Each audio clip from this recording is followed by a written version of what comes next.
Bismillahirrahmanirrahim, alhamdulillah, wassalatu wassalamu ala rasulillah.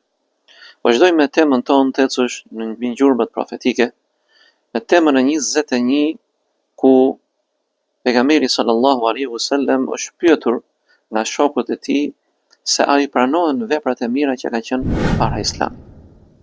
Pra, a i pranon Zoti subhanahu wa taala veprat e një njeriu i cili ka qenë para islamit dhe kur është bërë musliman, njerëzit shqetësoheshin dhe pyesnin pejgamberin alayhi salatu wasallam.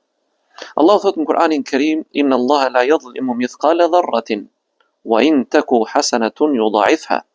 Zoti yt me të vërtet nuk i bën padrejtësi askujt qoftë sa grimca e atomit. Wa in takun hasanatan yudha'ifha, dhe nëse ajo vepër e mirë veprohet, Zoti e shton atë apo e shumëfishon atë. Në hadithin e Hakim ibn Hizamit radhiyallahu anhu, قال قلت يا رسول الله أرأيت أشياء كنت أتحنث بها في الجاهلية. O i dërguari i Zotit, a i ke parasysh gjërat që ne i bënim jahilijet? Pra bënim veprat mira në jahilijet, min sadaqatin au itaqatin wasilati rahm, prej sadakas apo lirimit të robëve apo ruajtjes lidhje farafisnore, fa hal fiha min ajrin, a ka vepra, a ka sevape për këto gjëra? I thot pejgamberi sallallahu alaihi wasallam: aslamta ala ma salafa min khairin. Pra ti tashmë je bërë muslimant dhe ke bërë vepra të cilat subhanallahu në të kaluarën për veprave të mira që Zoti i pranon ato. Pra, të ka ruajtur Allahu subhanahu wa taala nga gjërat e këqija në jahilijet, duke vepruar vepra të mira, dhe Zoti subhanahu wa taala çfarë ti pranon ato që ti i ke bërë në të kaluar. Në transmetimin tjetër të Hakim ibn Hizamit, qala a'taqa fil jahiliya 100 raqaba, tregon se ai ka liruar 100 robër. Pra 100 robër dhe sklever. Wa hamala 100 ba'irin, dhe ka ngarkuar rreth 1000 deve. Thumma a'taqa fil islam 100 raqaba, dhe ka liruar 100 robër dhe sklever.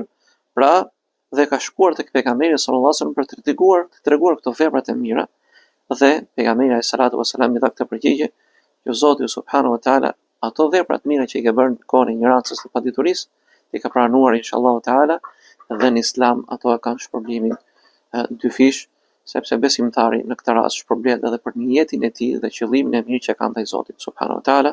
Elusim Allahun azza wa jalla të na falë gjunat dhe gabimet, dhe elusim Zotin subhanahu wa taala që pse jo vëllezër të hapim zemrën tonë, të kuptojmë jetën dhe realitetin e saj, mos vazhdojmë në ignorancën tonë, në ateizmin tonë, në paditurinë tonë, në doktrinat gabuara, por t'i kthehemi Islamit që ta kemi shumë fish shpërblimin dhe sevapin tek Zoti subhanahu wa taala, sepse ju e dini që nuk do të keni asnjë lloj humbje dhe asnjë vepër të keqe tek Allahu subhanahu wa taala nuk do t'ju fshihet nëse vazhdoni në rrugën e gabuar. Assalamu alaikum wa rahmatullahi wa barakatuh.